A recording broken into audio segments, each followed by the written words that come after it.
Bonjour à tous, je vous retrouve aujourd'hui pour vous faire une vidéo afin de vous présenter mes dépenses chaque mois qui sont fixes et variables. Je voudrais faire avec vous mon budget du mois de janvier et en même temps je pense que ça pourrait plus vous faire réaliser ce que je gagne, ce que je dépense, mes charges et voilà, je voudrais être un peu plus transparente avec vous vis-à-vis de ça parce que je vous montre toujours que mes enveloppes quotidiennes et mes épargnes, mais tout ce qui est à côté, vous ne le savez pas, vous ne connaissez pas. Et du coup, je voudrais faire un point sur ça pour vraiment vous montrer mon budget de A à Z et on va tout voir ensemble. Donc moi, j'ai pris une feuille là, mais à côté, j'ai mon carnet où j'ai tout écrit. Sauf que pour vous accompagner, on va faire étape par étape que de vous montrer mon carnet où il y a tout écrit, où il y a plein de chiffres. Et j'ai pas envie de vous embrouiller, donc on va faire petit à petit. Donc à savoir, par rapport à ma situation, je suis une femme de 26 ans qui vit seule avec 2 chats. J'ai le permis, j'ai un CDI et, et voilà. Voilà, j'ai ma voiture, tout, je paye tout, personne ne m'aide pour rien. Je me débrouille toute seule et je demande de l'aide à personne de ma famille. Parce que je touche la CAF, donc j'ai un peu d'aide quand même. Donc là, on est sur le mois de janvier. Alors, j'ai eu ma fiche de paye et étant donné que j'ai fait des dimanches, des heures supplémentaires, tout ça, le mois de janvier, on va le faire avec un salaire de 1 509,75 €. Honnêtement, j'aurais pas tous les jours des salaires comme ça, mais pourquoi pas, ça fait plaisir. Pour la CAF, donc là c'est le dernier mois où je touche ça, après il faut que je me réactualise et sachant que j'ai eu le 13e mois, là j'ai des gros salaires qui tombent, honnêtement je pense que ça va baisser, donc là on est à 258,43 €. La CAF, ce que je touche là, c'est la prime d'activité. Je n'ai pas d'APL, j'ai juste cette prime d'activité, mais c'est énorme ce que je touche, je trouve. Mais honnêtement, là, les 3 prochains mois, ce sera beaucoup moins, je pense. Autre, c'est tout ce qui est si je fais des ventes sur Vinted, si je fais des ventes par rapport à ma couture, tous ces trucs-là, tout l'argent qui est censé rentrer et qui n'est pas encore comptabilisé, enfin que j'ai pas encore viré sur mon compte, je l'ajoute là, comme ça je l'ajoute dans mon budget. Mais là, on est à 0 €. Et plus moins sur le compte, et bah bien sûr, c'est est-ce que sur mon compte je suis en positif ou en négatif. Et pour le coup, ça faisait très longtemps que je suis en positif avec 13,46 €. Donc c'est un très bon début de mois qui nous fait un budget mensuel de 1 781,64 €.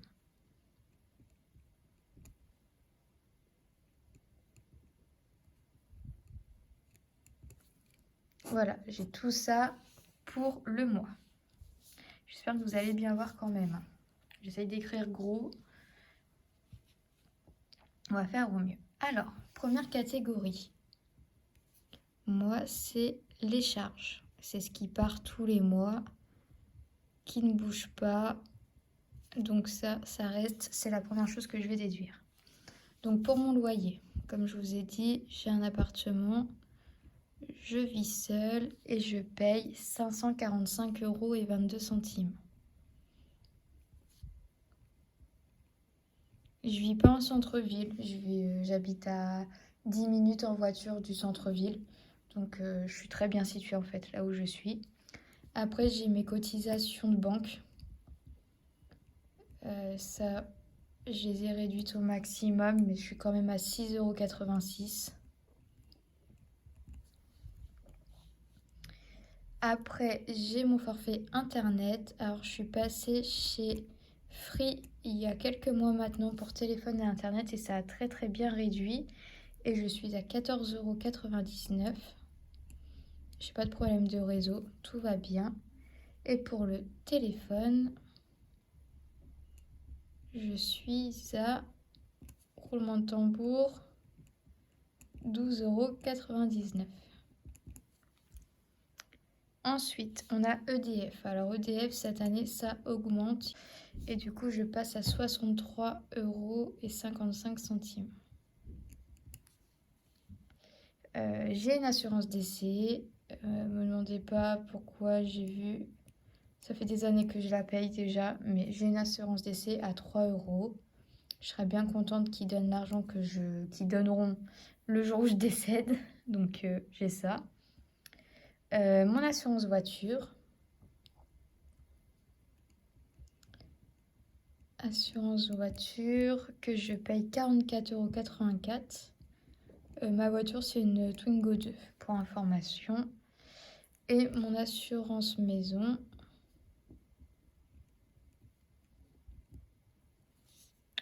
Que je paye 8,49 €. Ensuite, on a 2 petits loisirs en plus. C'est la salle de sport. J'essaye de la rentabiliser au maximum, mais je vous avoue que l'hiver, j'ai beaucoup de mal à y aller. Je paye 24,99 €. Et la dernière, c'est 10 heures. J'avais 4 mois offerts, mais là, ça y est, je dois payer. C'est 10,99 €. Donc tout ça, ça nous fait un total de 735,92 €. Si on déduit les 1781 € des 739 €, il nous reste quand même, je vais le noter, il nous reste 1045,72 €. Voilà, donc on est encore large après ça. J'ai, il y a 3 mois de ça, commencé quelque chose qu'il ne fallait pas faire, c'est payer avec l'Arna qui permet de payer en plusieurs fois. Et donc j'ai fait une commande Gymshark que j'ai mis en paiement en plusieurs fois et une commande Shein. Et là, c'est mes dernières mensualités. Donc il me reste 17,01 € pour Gymshark à payer et 28,49 € pour Shein, ce qui nous fait 45,50 €.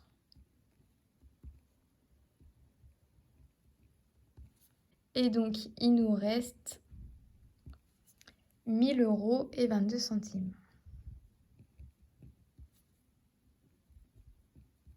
J'ai la catégorie remboursement. Elle apparaît pas tout le temps, mais ça, c'est remboursement qui en virement.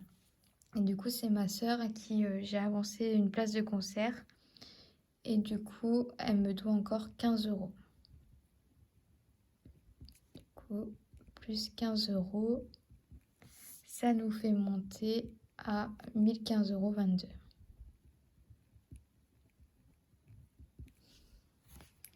Voilà. Voilà ce qui nous reste du coup pour faire nos enveloppes. Donc 1000 €, c'est pas mal. On a dit qu'il nous restait 1015,22 €.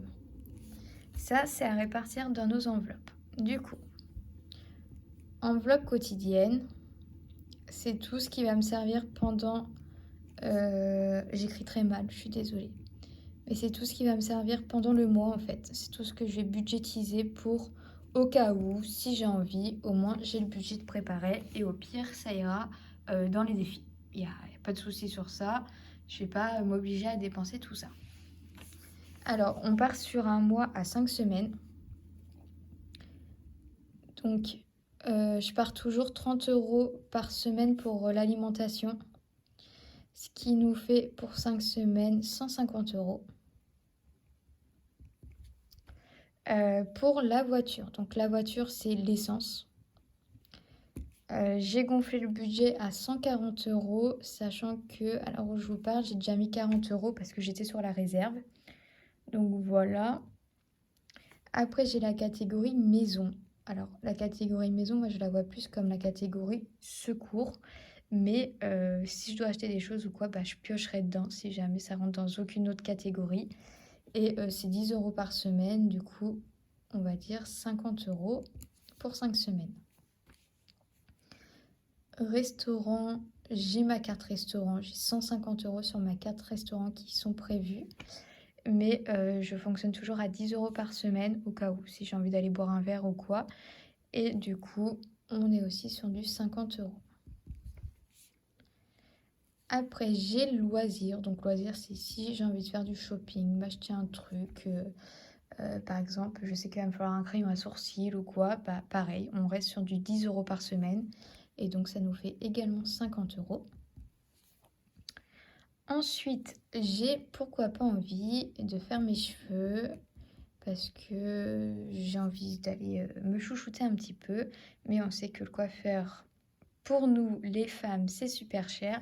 Du coup, je me suis dit, on va prévoir 100 €, on est large.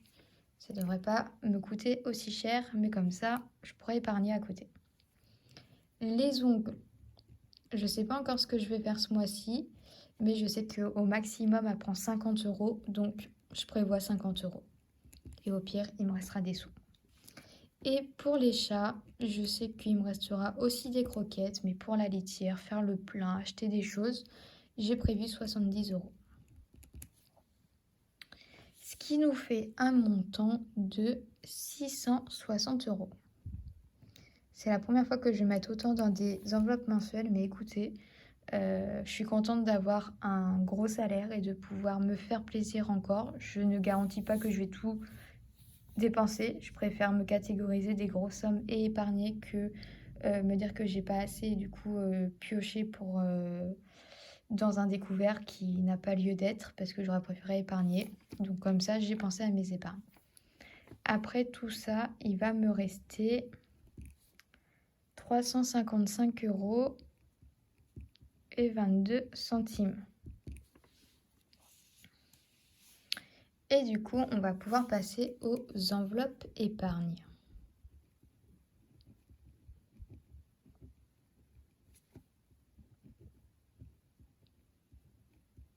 Donc ça, pour les enveloppes épargne, je vous avais montré mon tableau pour m'orienter un peu comment pour épargner une certaine somme tous les mois pour atteindre mes objectifs. Je les ai respectés et j'ai quand même décidé de mettre plus que ce que j'ai prévu. Parce que j'ai un plus gros salaire. Du coup, au lieu de mettre 225 € d'épargne, je vais mettre 325 €. Donc j'augmente de 100 €, ce qui est déjà pas mal du tout. Du coup, fonds d'urgence, on va la clôturer ce mois-ci. Et je vais ajouter du coup 50 €. C'est ce qui me manque pour clôturer mon enveloppe. Entretien, normalement on est à, il me semble, 30 € par mois. Mais là, on va passer à 60 €. Sortie. Sortie, j'ai généralement mis 20 €. Mais là, pareil, on va rajouter 10 € et on va passer à 30 €. Voyage. Voyage, j'ai ajouté des mensualités entre 60 et 80 €. Mais du coup, on va faire 100 €. Pour Noël, on est à 20 €. Anniversaire, on est également à 20 €. Et tous les mois, j'ai le virement de...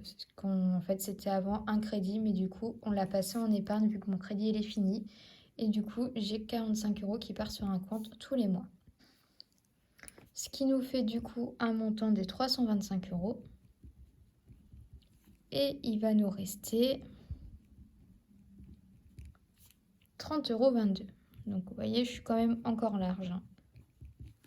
Alors pour remplir ces enveloppes qui atteignent quasiment 1000 €, je vais procéder d'une façon que je vais d'abord vous faire le remplissage de ces enveloppes-là, puis après le remplissage des épargnes, sachant que fonds d'urgence 50 €, ça ira sur le compte directement sur mon compte épargne. Et en même temps, je placerai les 150 € que j'ai dans mes enveloppes en compte épargne et je m'en servirai pour remplir les enveloppes. Pareil pour chat, j'ai mon enveloppe épargne chat qui a atteint les 100 €. Du coup, je vais me faire un virement d'un compte à un autre pour les mettre de côté.